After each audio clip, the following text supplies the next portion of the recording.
Ospedale San Bortolo Vicenza, si torna alla normalità dopo 3 mesi vissuti intensamente con un'escalation di pazienti ricoverati, sale operatorie che diventano terapie intensive, tour de force di medici ed infermieri. Arriva un'ulteriore buona notizia. L'ultimo paziente ricoverato in rianimazione per Covid-19 è stato dimesso dal reparto, ma non va ancora a casa. È stato trasferito in alta intensità della pneumologia con un'insufficienza respiratoria però ancora presente, permanente, non più grave come nel lungo periodo che è stato presso di noi, ma presente. Covid-19 infatti può lasciare strascichi importanti, se non addirittura cronici, soprattutto se i danni ai polmoni sono stati importanti.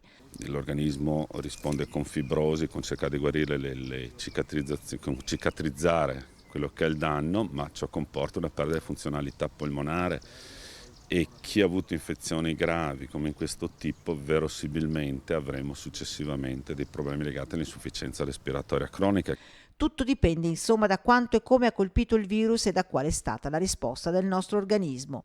3 mesi in cui le terapie intensive di Punto in Bianco hanno visto raddoppiare e triplicare i pazienti in una corsa alla riorganizzazione tra protocolli e step di attivazione, arrivando ad avere 50 terapie intensive a Vicenza pronte per far fronte alla pandemia. Nella realtà vicentina abbiamo avuto in molti casi, ma non c'è stato quell'ondata che tutti avevamo paura, quei venti dall'ovest che portassero il virus in quantità importante. Fondamentale ancora una volta la rete sociosanitaria sul territorio che ha evitato l'accesso incontrollato in ospedale. Il sistema ha retto, ma rimane l'incognita di ottobre.